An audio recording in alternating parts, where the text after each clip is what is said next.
Continuamos hoy estudiando el capítulo 18 de este primer libro de Crónicas que comenzamos en nuestro programa anterior. Y dijimos que con este capítulo 18 comenzamos una nueva sección en este estudio del primer libro de Crónicas que se extiende hasta el capítulo 20, donde se habla de las guerras en las cuales participó David. Ahora dijimos que quizá alguien nos diga que hemos estado enfatizando que en estos dos libros de Crónicas tenemos el punto de vista de Dios. Y quizá nos pregunte alguien, ¿cómo es posible entonces hablar de guerras? Y para contestar esa pregunta hicimos una declaración preliminar. Dijimos que en la epístola del apóstol Santiago, capítulo 4, versículo 1, el apóstol nos dice, ¿de dónde vienen las guerras? Él hizo esa pregunta y también la respuesta. Continúa diciendo, ¿no es de vuestras pasiones las cuales combaten en vuestros miembros? Codiciáis y no tenéis, matáis y ardéis de envidia, y no podéis alcanzar. Combatís y lucháis, pero no tenéis lo que deseáis porque no pedís. En otras palabras, podemos decir que el problema es que detrás de las guerras está el corazón del hombre, y es causado por el pecado que vino a este mundo. La cuestión entonces es el pecado y no el problema de la guerra. Es muy fácil protestar contra la guerra y de eso hemos visto bastante, pero uno no se libra de la guerra protestando. Quizás se logre la finalización de una guerra, pero otra va a comenzar enseguida porque el problema, amigo oyente, es el corazón del hombre. Solo el príncipe de paz podrá traer paz, verdadera paz a este mundo. Y mientras exista el pecado en esta tierra, mientras exista la iniquidad en la tierra, continuarán las guerras. En realidad, las guerras son solamente el síntoma. La enfermedad misma es el pecado, y ese es el problema. Pero Dios, amigo oyente, se enfrenta al pecado. Ahora David, dijimos, es un hombre a quien Dios ha bendecido, y como resultado hay enemigos suyos a su alrededor. Mientras él era un pequeño rey, el rey de una sola tribu, no le prestaban mucha atención. Pero ahora tiene problemas. Y Dios nos hace saber que Él tomó nota de que aún el reino de David estaba en un torbellino cuando había guerra, y que nosotros no debemos descuidarnos y cerrar bajo llave nuestra casa. Señalamos que era hasta gracioso notar que hay algunas personas que dicen que no está bien que una nación use armas químicas en una guerra, pero a la vez aprueban que otros usen armas de menor calibre, pero igual de destructivas. Por lo menos tratan de explicar y dicen que nosotros no entendemos cómo se siente esa gente. Pero amigo oyente, creemos que entendemos. Esas personas son pecadoras y ese es el problema. Allí está el problema. Luego vimos que David tuvo una guerra con los filisteos y los derrotó y los humilló y recogió de esa guerra un gran botín. Y vimos también que desjarretó los caballos de todos los carros, excepto los de 100 carros que dejó. Y dijimos que había hecho eso porque Dios le había dicho al rey que nunca debía multiplicar ni caballos ni mujeres, aunque más tarde su hijo Salomón multiplicó ambas cosas. Una de las cosas más prominentes, encontradas en las ruinas de Megiddo en la llanura de Israelón, son los establos que tenía el rey Salomón. Allí es donde él guardaba sus caballos. También se pueden encontrar en Jerusalén. Él los tenía por todas partes en realidad. Salomón se había dedicado a ese negocio. Pero David no lo hizo. David quería fervorosamente obedecer a Dios, pero era también un poco exaltado, como veremos enseguida. David cometió muchos errores y se encuentra en un mundo verdadero. Al leer este capítulo 18, uno se da cuenta que él consiguió un abundante botín de guerra y eso fue usado más adelante. Creemos que para la fecha que David murió, Israel había acumulado casi todo el mercado del oro. Creemos que había mucho oro en Jerusalén en esos días. Prosigamos ahora con los versículos 7 y 8 de este capítulo 18 del primer libro de Crónicas. Tomó también David los escudos de oro que llevaban los siervos de Hadadezer y los trajo a Jerusalén. Asimismo de Tibat y de Cun, ciudades de Hadadezer, tomó David muchísimo bronce, con el que Salomón hizo el mar de bronce, las columnas y utensilios de bronce. David acumuló todo esto del botín de guerra. Continuemos ahora con los versículos 9 hasta el 11. Y oyendo Toi, rey de Amad, que David había deshecho todo el ejército de Hadadezer, rey de Soba, envió a Adoram su hijo al rey David para saludarle y bendecirle por haber peleado con Hadadezer y haberle vencido, porque Toi tenía guerra contra Hadadezer. Le envió también toda clase de utensilios de oro, de plata y de bronce, los cuales el rey David dedicó a Jehová con la plata y el oro que había tomado de todas las naciones de Edom, de Moab, de los hijos de Amón, de los filisteos y de Amalec. Sabemos que en el pasado cada una de estas naciones eran enemigos de Israel y habían luchado contra ella. Ahora David recibe victoria sobre todas ellas y también recibe el botín de guerra. Podemos observar que para que David llegue a ser el rey sobre toda esa región, tiene que echar a todos los enemigos. El Hijo de Dios, amigo oyente, tiene enemigos también. Se nos dice que tenemos que ponernos la armadura de Dios. Nuestro enemigo no es un enemigo de carne y sangre, es un enemigo espiritual. Y el apóstol Pablo nos había señalado esto. Él dijo, porque no tenemos lucha contra sangre y carne. La sangre y la carne no son nuestros enemigos, amigo oyente, sino que tenemos un enemigo espiritual. Y continúa el apóstol Pablo diciendo, sino contra principados, contra potestades, contra los gobernadores de las tinieblas de este siglo, contra huestes espirituales de maldad en las regiones celestes. Amigo oyente, usted y yo estamos en esta situación en el mundo del día de hoy. Esa idea que algunos tienen de que el creyente puede sentarse tranquilo y pasar el tiempo sin preocuparse, haciendo arreglos con todo lo que venga en nuestra dirección, es completamente equivocada. Usted tiene que tomar una posición. En el día de hoy, amigo oyente, necesitamos creyentes que se pongan de pie y hagan algo. Tenemos a muchas personas que, en lugar de estar de pie, están sentadas esperando que el Señor haga algo por ellos. Esa no es la posición del creyente. Nos vamos a dar cuenta un día que es necesario que hagamos algo, que debemos tomar una posición. Y eso es lo que está haciendo David. Estos son enemigos y son enemigos a los que se debe vencer. Los últimos versículos de este capítulo 18 del primer libro de Crónicas, los versículos 12 hasta el 17, nos hablan de la victoria sobre los edomitas. Y también nos dan los nombres de los que rodeaban a David y que ocupaban posiciones claves en su reino. Ahora, en el capítulo 19 tenemos un incidente que nos revela que Dios tiene sentido del humor. Pero también nos muestra que David es un hombre que es un poco exaltado. Él reacciona como todos nosotros los seres humanos. Y aquí tenemos un incidente en el cual Dios muestra que David estaba muy equivocado. Sin embargo, es algo muy interesante.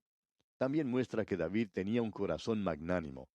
Leamos pues el primer versículo de este capítulo 19 del primer libro de Crónicas. Después de estas cosas, aconteció que murió Naas, rey de los hijos de Amón, y reinó en su lugar su hijo. Ahora Amón era un enemigo de Israel. David no quería tener guerras. David había adoptado una posición defensiva, y como ya hemos visto, él había adoptado esa posición durante gran parte de su vida. Y el hombre de Dios, amigo oyente, se encontrará muchas veces en esa posición defensiva. Notará usted que cuando nos ponemos la armadura de Dios, lo hacemos con un propósito. ¿Es acaso con el propósito de marchar? No, amigo oyente, lo hacemos para defendernos, y eso es de suma importancia.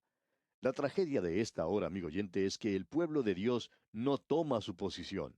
Ahora David tenía estos enemigos, pero él quería ser un amigo de ellos. Quería ser amigo de los hijos de Amón.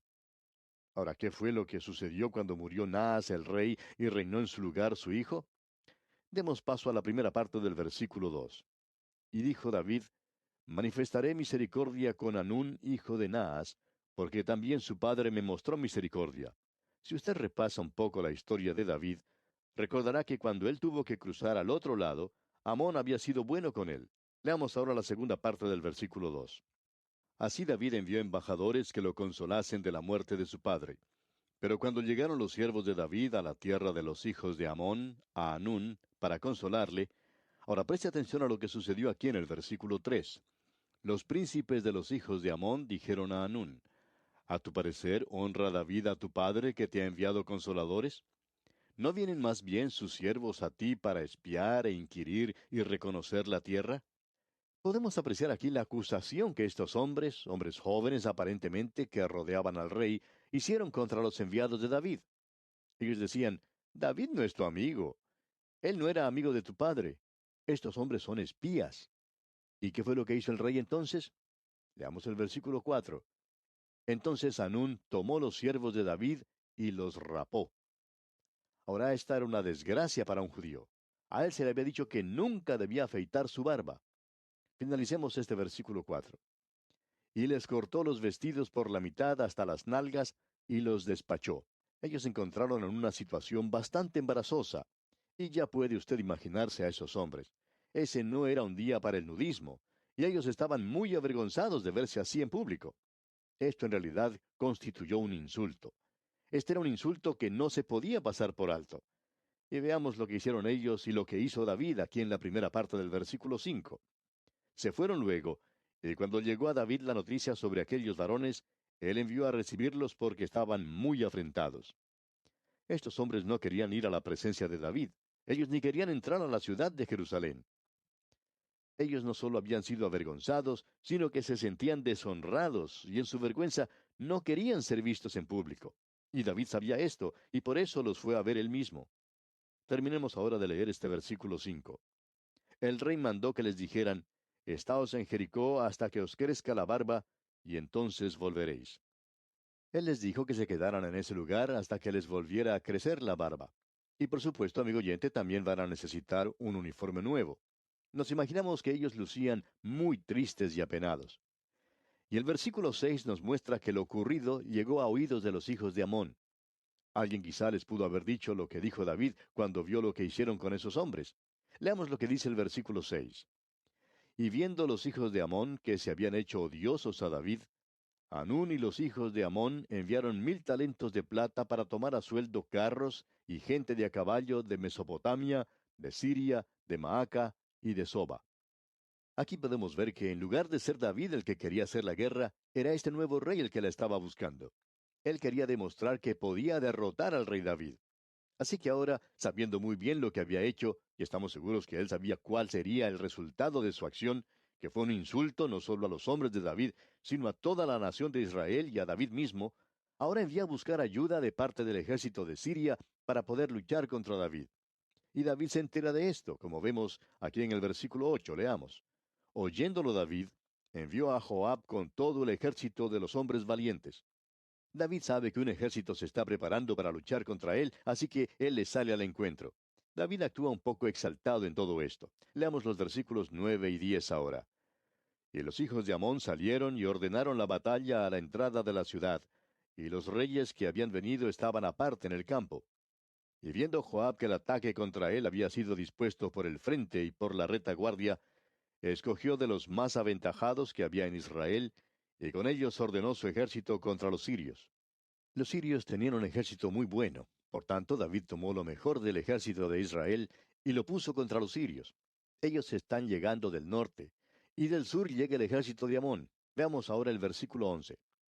Puso luego el resto de la gente en mano de Abisai su hermano, y los ordenó en batalla contra los amonitas.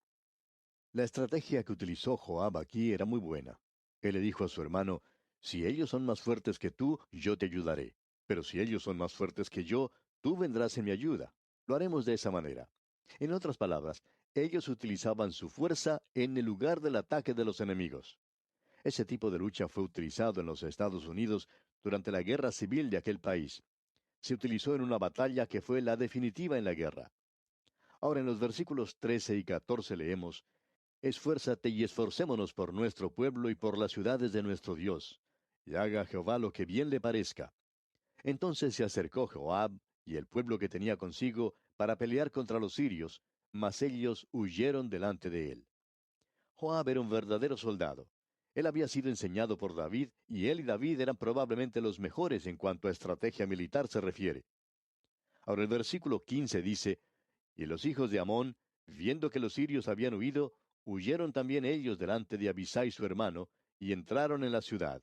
Entonces Joab volvió a Jerusalén. Joab volvió a Jerusalén a informar a David sobre lo acontecido en el campo de batalla.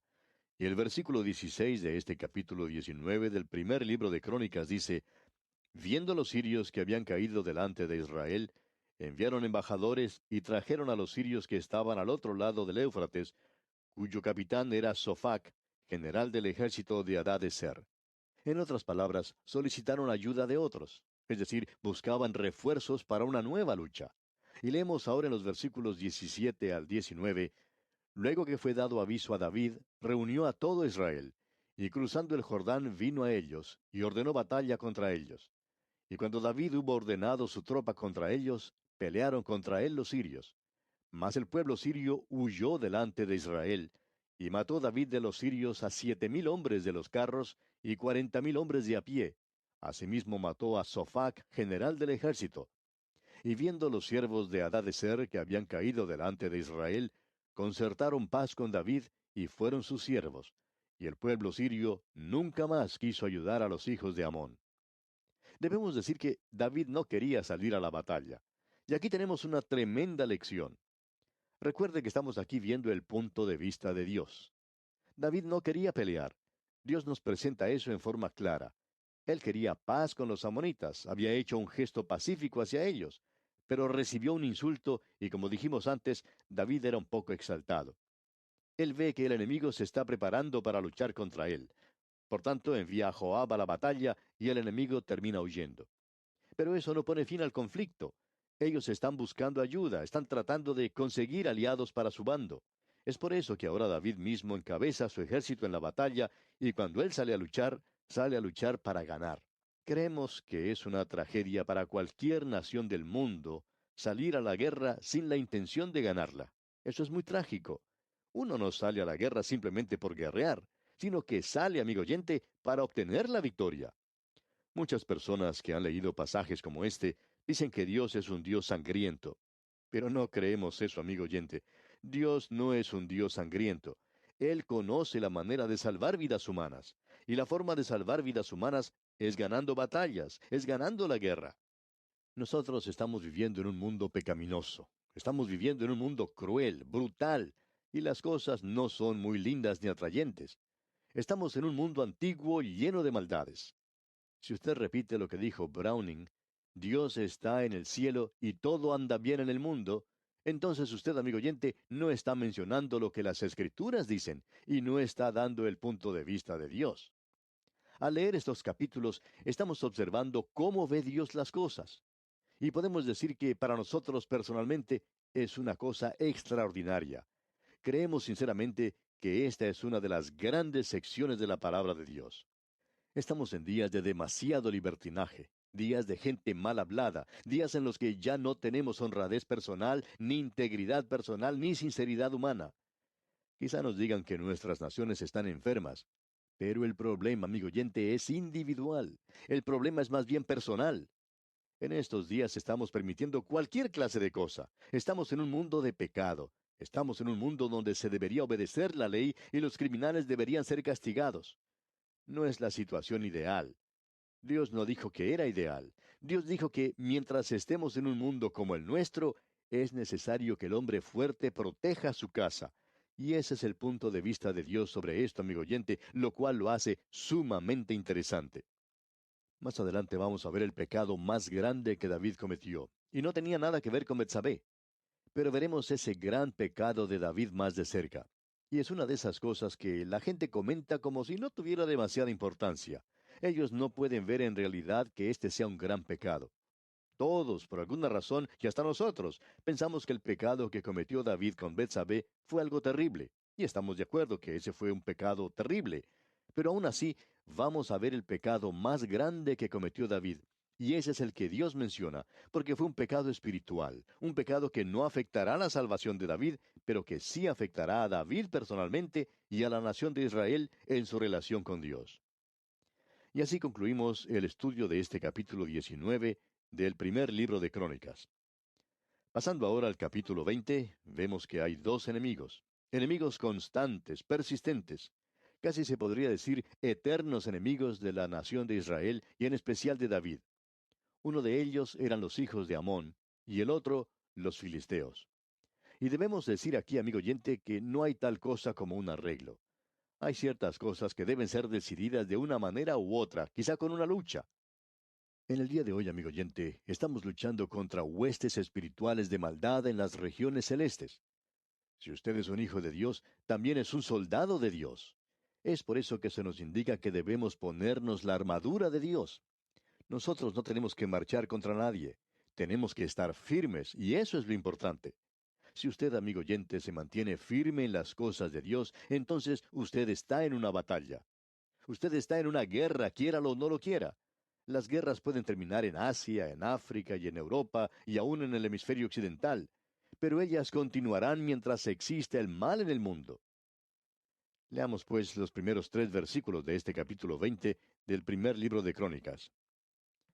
Aconteció a la vuelta del año, en el tiempo que suelen los reyes salir a la guerra, que Joab sacó las fuerzas del ejército y destruyó la tierra de los hijos de Amón, y vino y sitió a Rabá. Mas David estaba en Jerusalén. Y Joab batió a Rabá y la destruyó. Y tomó David la corona de encima de la cabeza del rey de Rabá, y la halló de peso de 1 talento de oro, y había en ella piedras preciosas, y fue puesta sobre la cabeza de David. Además de esto, sacó de la ciudad muy grande botín. Sacó también al pueblo que estaba en ella, y lo puso a trabajar con sierras, con trillos de hierro y con hachas. Lo mismo hizo David a todas las ciudades de los hijos de Amón. Y volvió David con todo el pueblo a Jerusalén. Al leer esto, encontramos algo un poco extraño, ¿no le parece? Parecería que en esta ocasión Joab fuera el agresor. Ahora puede que eso fuera cierto, pero si usted quiere acusarlo, amigo oyente, entonces ha olvidado ya las cosas que vimos anteriormente. Recuerda que David hizo una oferta de paz hacia el joven rey de Amón cuando murió el rey Naas. Él envió sus condolencias. Fue inmediatamente insultado y el nuevo rey se lanzó contra el rey David en guerra abierta. Así que esto que estamos viendo es simplemente la continuación de lo que comenzó y que hemos estado considerando anteriormente. No se puede hacer arreglos con el mal.